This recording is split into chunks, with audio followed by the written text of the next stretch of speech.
The sin of omission అని ఉంటుంది బైబిల్లో, ఎప్పుడన్నా విన్నారా? The sin of omission is also called, ఇదేంటి, తెలిసి చేయకపోతాం. తెలిసి చేయకపోతాం పాపం అంట. మేలు చేస్తాము తెలిసి, మేలు చేయకపోతాం పాపం. ఇప్పుడు అన్ని రెఫరెన్స్లు చూపిస్తాను, టైం లేదు, ఐమ్ గోయింగ్ ఫాస్ట్. అన్నీ తెలిసి చేయకపోతాం పాపం. న్యాయం చేస్తాం తెలిసి న్యాయం చేయకపోతాం పాపం. మంచి చేస్తాం తెలిసి మంచి చేయకపోతాం పాపం. నాకు ఎందుకు వచ్చిందిలే అని తెలిసి జరిగించవలసింది జరిగించకపోతాం పాపము. ఈరోజు మిమ్మల్ని అడుగుతున్నాను, ఎన్ని విషయాలు మీకు చెయ్యాలి అని తెలిసి మీరు చేయట్లేదు? ఎన్ని విషయాలు మీరు జరిగించాలని తెలిసి మీరు జరిగిస్తలేదు? మీరు వ్యభిచారం చేయట్లేదేమో, మీరు దొంగతనాలు చేయట్లేదేమో, మీరు నరహత్య చేయట్లేదేమో. బట్ బైబిల్ టాక్స్ అబౌట్ చేయవలసింది తెలిసి చేయకపోతాం కూడా పాపం అని. The sin of omission Bible talks about. నీకు తెలిసి కూడా అజాగ్రత్త చేయకపోతే అనుకుని చూడండి, దేవుడు ఒక 10 రూపాయలు ఇచ్చాడండి నీకు. ఉదాహరణ చెప్తున్నా, ఒక 10 రూపాయలు ఇచ్చాడు. నీ ముందు అవసరతలు ఉన్న ఆ 10 రూపాయలకి ఒక పూట తినగలిగిన వాడు నీ ముందు పెట్టాడు. నీ దగ్గర 10 రూపాయలు ఉన్నాయి. 10 రూపాయలు నీ దగ్గర ఇచ్చాడు. 10 రూపాయలు ముందు మనిషికి తీసుకొచ్చాడు. ఆ మనిషికి నీవు సహాయం చేయాలన్న మనసు ఉంది, ఇవ్వాలని కూడా తెలుసు. కానీ ఆ 10 రూపాయలు ఇస్తానికి నాకు మూడు లేదులే, నాకు కోపం ఉంది, నేను తర్వాత ఇస్తానులే, ఇప్పుడు కాదు అని వెళ్ళిపోయావనుకో, that is the sin of omission. చెయ్యాలని తెలుసు, చేస్తానికి దేవుడు నీకు ఇచ్చాడు, నువ్వేం చేస్తున్నావు? ఇవ్వకుండా వెళ్ళిపో. ఇంకో మాటలు చెప్పాలంటే, ఒక వ్యక్తికి నిన్ను దీవెనకరంగా దేవుడు మారుస్తున్నాడు. ఒక వ్యక్తికి దేవుడు నిన్ను దీవెనకరంగా మార్చేటప్పుడు నువ్వు అంటున్నావు, నాకు సరిగా అనిపించలే, ఐ డోంట్ ఫీల్ గుడ్. కాబట్టి వాడికి చేరవలసిన డెలివరీ, వాడి గిఫ్ట్ని, వాడి బహుమానాన్ని, దేవుడు తనకిచ్చే బహుమానాన్ని నేను తీసుకుని వెళ్ళిపోతా. దేవుడు నేను నమ్మట్లేదా ఇస్తానికి? చాలామంది నన్ను అడుగుతారు, మీకు సర్జరీ అయినప్పుడు కూడా, మీరు సిక్ అయినప్పుడు కూడా ఎందుకు వచ్చారు? రావాల్సిన అవసరం ఏముంది? You could have taken rest. I feel only thing, నేను నిజంగా లేవలేని, నడవలేని, ఇంకా నా పని అయిపోయిందన్న పరిస్థితుల్లో నేను నిజంగా రాలేను. కానీ నాలో ఏమాత్రము కొంచెం బలం ఉన్నా కూడా నేను చేయగలిగిన, నా వల్ల నేను చేస్తాను అని పట్టాను అనుకో, నాకు చేయగలిగిన శక్తి ఉందనుకో, నేను చేయాల్సింది, I don't want do the sin of omission. దేవుడు నాకు ఇచ్చిన పని నేను చేయకపోతాము, దేవుడు నాకు ఇచ్చిన వాక్ నేను చెప్పకపోతాము, దేవుడు నాకు ఇచ్చిన భారాన్ని మీకు తెలియజేయపోతాము, మీకు రావాల్సిన దీవెన నేను ఆపిన అవుతాను. That is my sin. I don't do it with a pity. నేను కాబట్టి చేస్తాను, చేయకపోతే నాకు నష్టం. ఓ అంటూ మీ, దట్ ఈస్ అ ఫియర్. దేవుడు ఒకరికి దీవెనకరంగా మిమ్మల్ని చేసినప్పుడు ఆ దీవెనగా మీరు నిలబడలేదు అనుకో, ఇంకో మాటలో సింపుల్ అండి, ఆన్లైన్లో ఆర్డర్ పెట్టారండి, మీకు పలానా డేట్ డెలివరీ అని టైం చూపిస్తుందండి. డెలివరీ వాడు మీ ముందు నుంచి పోయాడు, నీ ఇల్లు పైకి ఉంది, నేను రానని చెప్పి పోయాడు. కింద నుంచి ఫోన్ చేశాడు, నువ్వు కిందకి రా అంటున్నాడు. ఒరే నేను లాగలేను రా, నువ్వు పైకి రా, నేను రానని చెప్పి వెళ్ళిపోయాడు. ఏం చేస్తావు నువ్వు? నేనైతే నేరుగా కంపెనీకి ఫోన్ చేసి, ఇదిగో డెలివరీ వాడు ఇట్లా చేశాడు, ఫస్ట్ నువ్వు ఉద్యోగం నుండి బయటికి అంట, నాకు రావాల్సిన డెలివరీ, నాకు ఇప్పుడు రావాల్సిందని దబ్బాయిస్తాయా? మీరు అందరూ కూడా దబ్బాయిస్తారు, నాకు తెలుసులే. నాకు అర్జెంట్, నాకు ఇప్పుడు రావాల్సిందే, నేను ఊరుకునేది లేదు. నాది ఇప్పుడు డెలివరీ అవ్వాలి, నాకు తెలీదు, నాకు ఇప్పుడు కావాలి, రేపైతే నాకు అక్కర్లేదు, నాకు రీఫండ్ తప్ప, రీఫండ్ మాత్రం కాదు, నాకు అడిషనల్ కాంపెన్సేషన్ చేయాలి.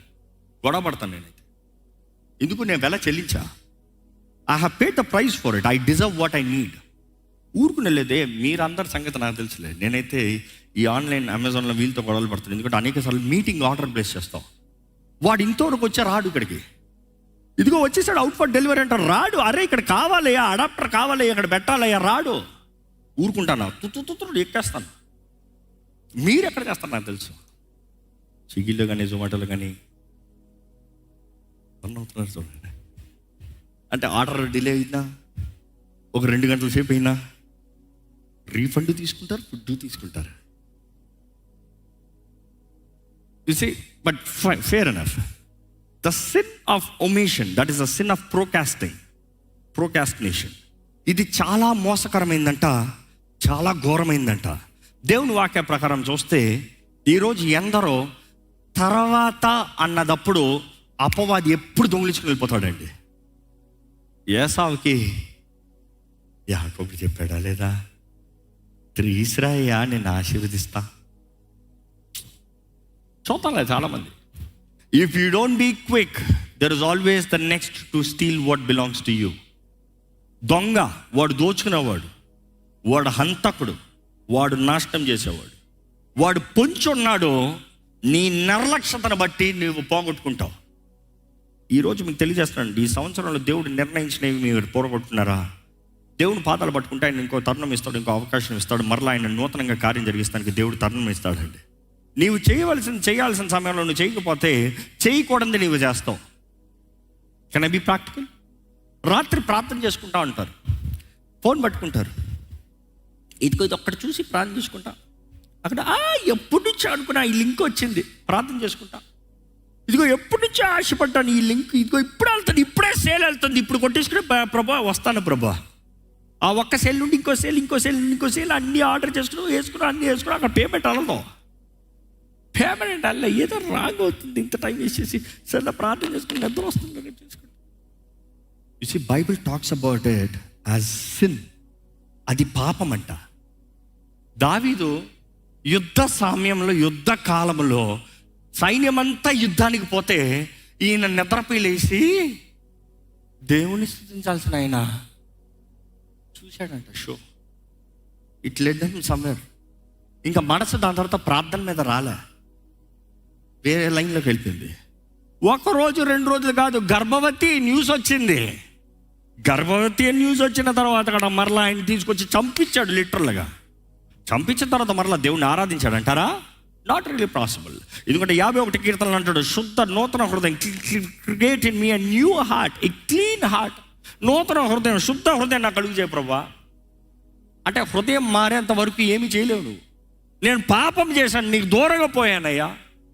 ఈరోజు మనం నేర్చుకోవాలండి, if you don't do what you are suppose to do, the devil is there to steal your time, your opportunities, your vision, your everything. Do not delay. ఈ సంవత్సరంలోకి మీరు నూతన దృష్టితో వెళ్ళాలనేదే నా ప్రార్థన, నా ఆశ. ఈరోజు ఎంతోమంది దేవునికి రావాల్సిన సమయంలో దేవుని సన్నిధిలోకి రారు, ప్రార్థన చేయవలసిన సమయంలో ప్రార్థన చేయరు, దేవుని సమర్పించుకోవాల్సిన రీతిగా దేవుని సమర్పించుకోరు.